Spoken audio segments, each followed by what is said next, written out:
du verset 8 au verset 17. Et comme je le disais, le thème c'est la victoire.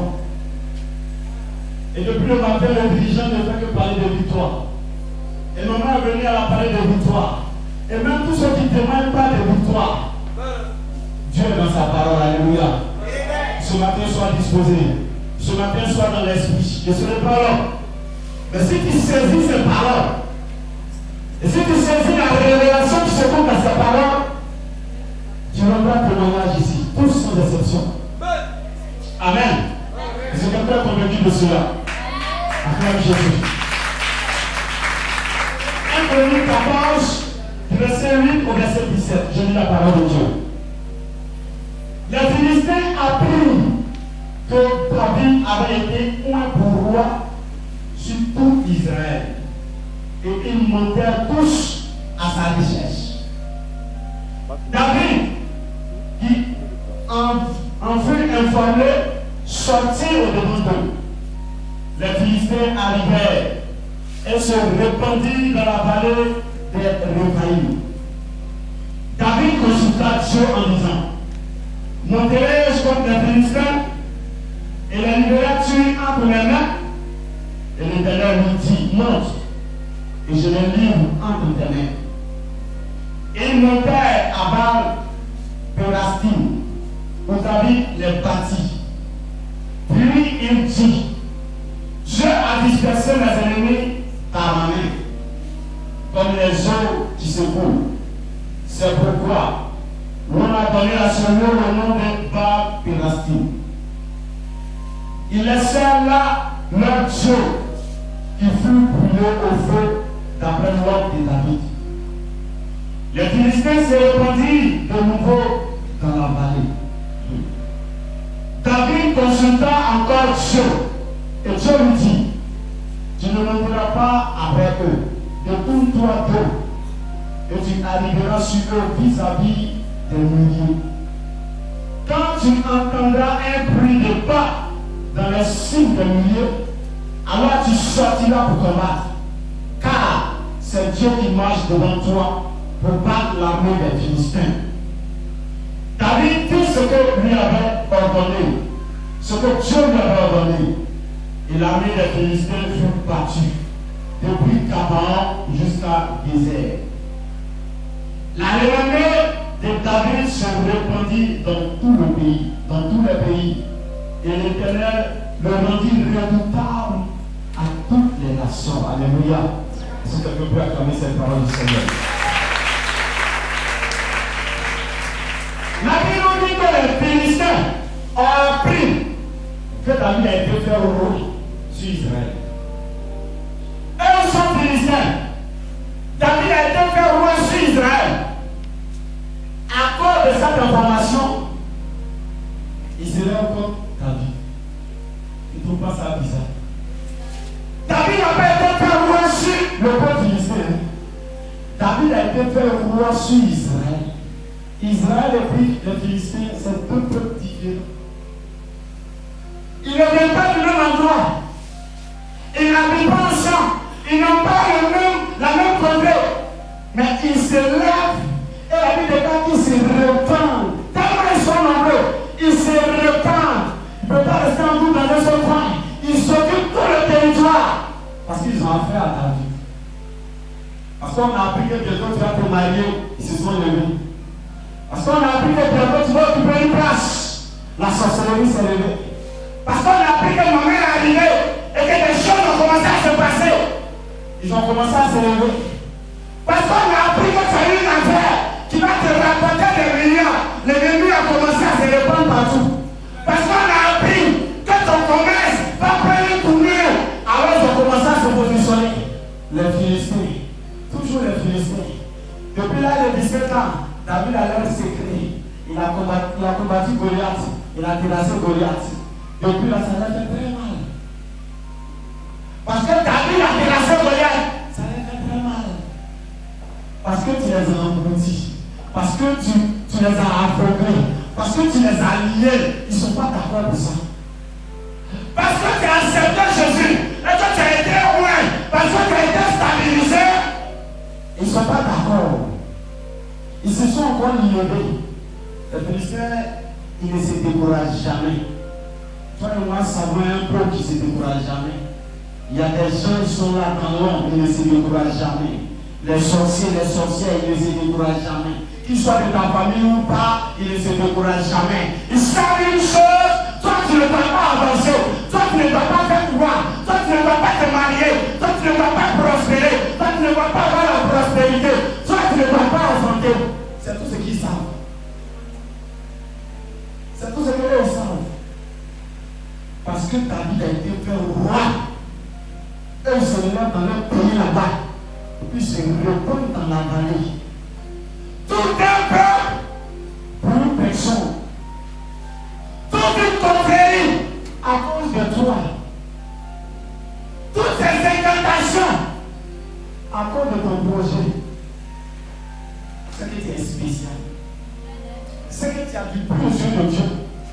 C'est que réellement ton projet va s'accomplir. C'est que réellement tu es sur le bon chemin. C'est que réellement ce qui arrive n'est pas petit. Alléluia.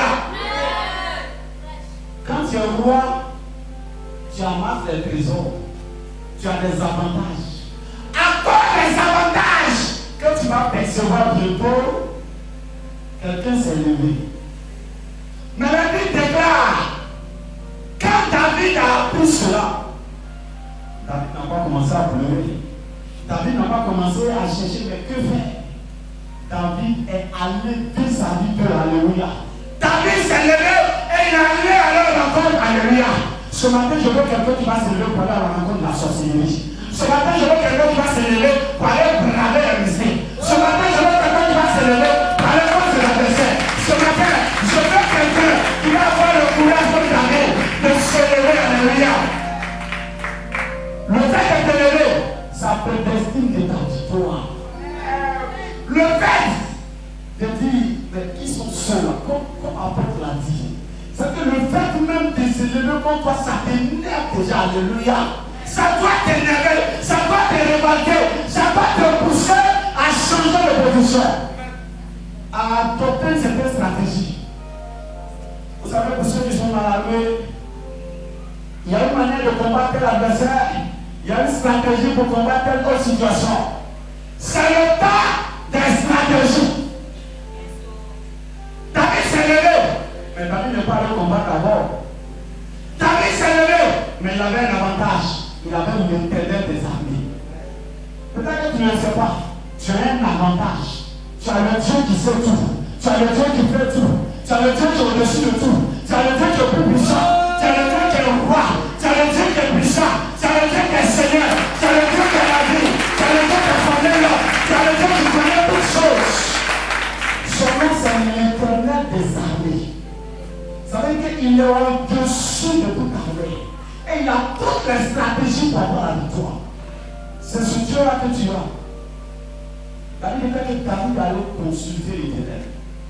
Il a dit, Seigneur, est-ce que je dois aller contre eux? Est-ce que je dois les combattre? Mais qu'est-ce que je fais? Il y a des moments où tu dois interroger Dieu pour savoir quel genre de combat tu vas mener.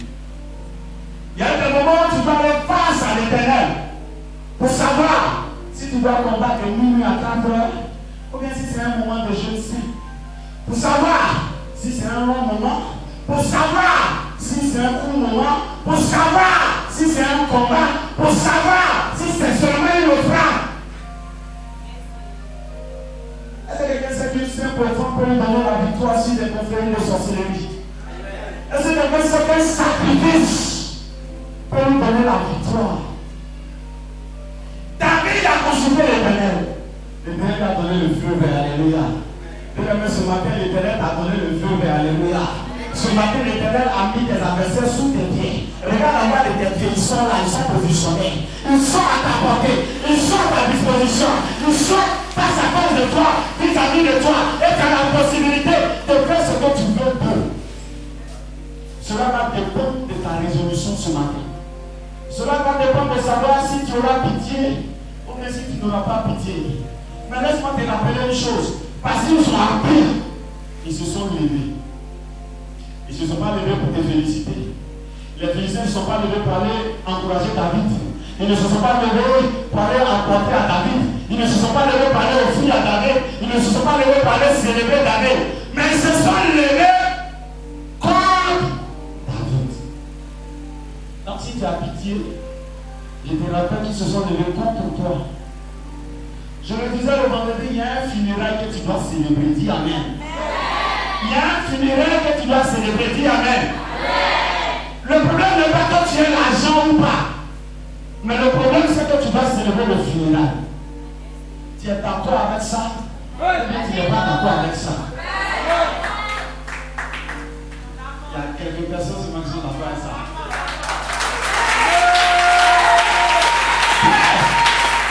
Il arrive un moment du combat. Il faut qu'il y ait un cadavre pour qu'on te laisse en paix. Il arrive un moment du combat. Il faut que quelqu'un soit enterré pour que toi tu aies la liberté. Il arrive un moment du combat. Sans funérailles, toi tu ne peux pas avoir la paix. C'est pas toi qui l'as voulu, mais c'est comme ça, c'est un combat. Dans un combat, il y a un vainqueur, il y a un vaincu. D'habitude, tu le tapes. Il dit, ah, il m'a tapé. Mais quand il est guéri, il revient. Tu n'es pas fatigué de toujours taper. Tu n'es pas fatigué de taper seulement. Ou bien tu veux continuer à taper. Il faut que tu enterres aussi. Il faudrait que l'ennemi ait peur de toi. Le moment est arrivé où ton nom va effrayer quelqu'un. Quelqu'un disait, si tu n'as pas effrayé quelqu'un va t'effrayer. Si la sorcellerie n'a pas peur de toi, tous les jours vont se lever contre toi. Si les démons n'ont pas peur de te frôler, ils vont habiter en toi. Si quand ils te regardent, il n'y a pas de feu, c'est qu'il y a la place pour eux. Le feu qui est en toi va les repousser. Mais s'il n'y a pas de feu qui est acclimatisé, ils vont bien loger dans toi, ils vont faire de toi ce qu'ils veulent. Alléluia. Mais je suis venu t'annoncer ta victoire ce matin. Je suis venu te dire que le temps est arrivé. L'Éternel a dit, lève-toi contre les Philistins. David s'est levé, David a eu la victoire. Alléluia. Tellement ils ont pris la fuite, ils ont laissé leur Dieu dans la vallée pour fuir. Alléluia.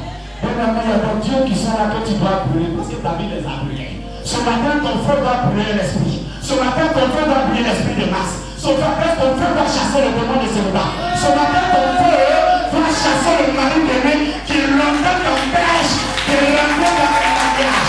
Ce matin, ton feu doit chasser la sirène des eaux. Ce matin, doit le consumer.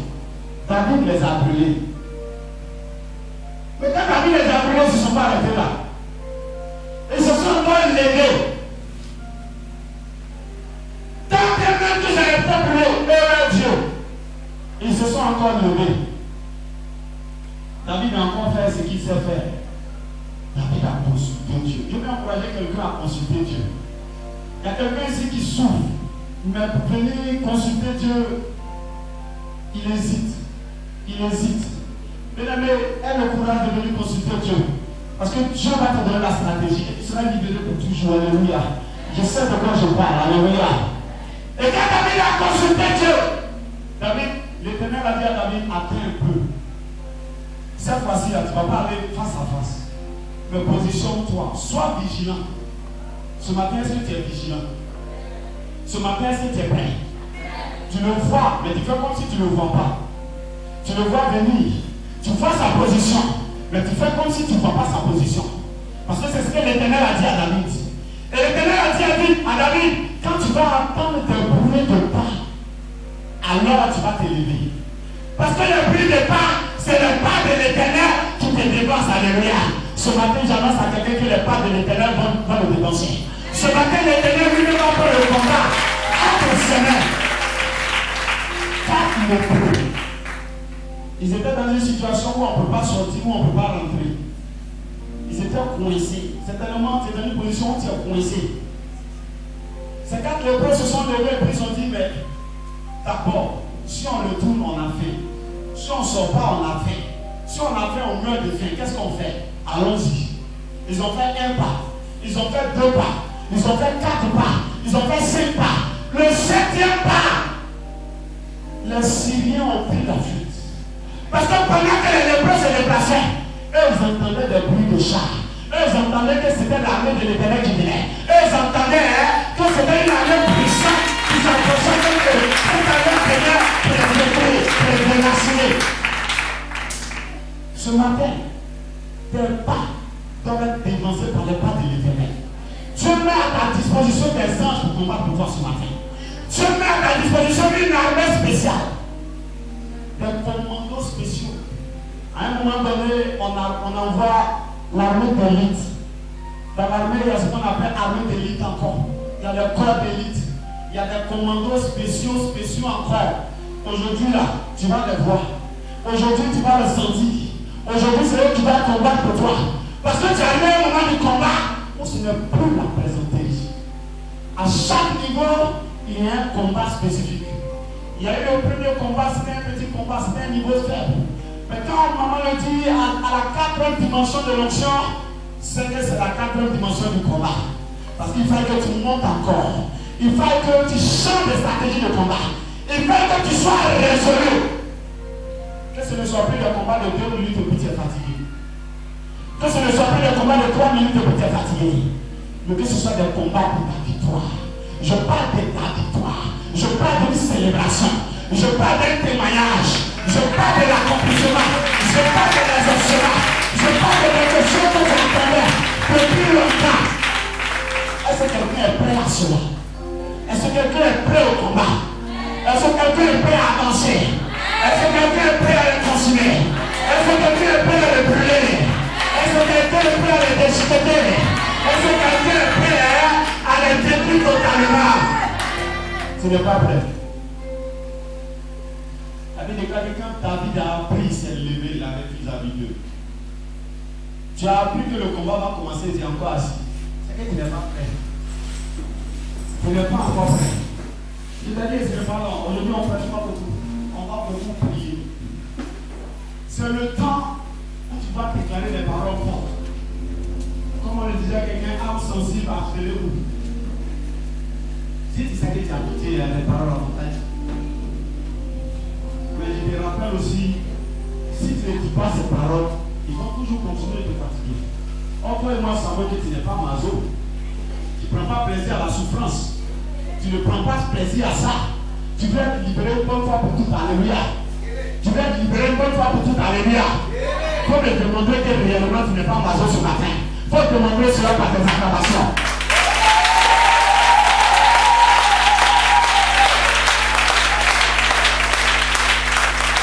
Alléluia.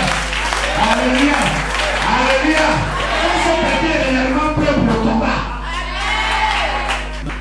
Non, tu n'es pas prêt. Je te parle d'un combat. Ce n'est pas de l'amusement. Ce n'est pas pour te faire pousser des cris de joie pour crier de joie, non.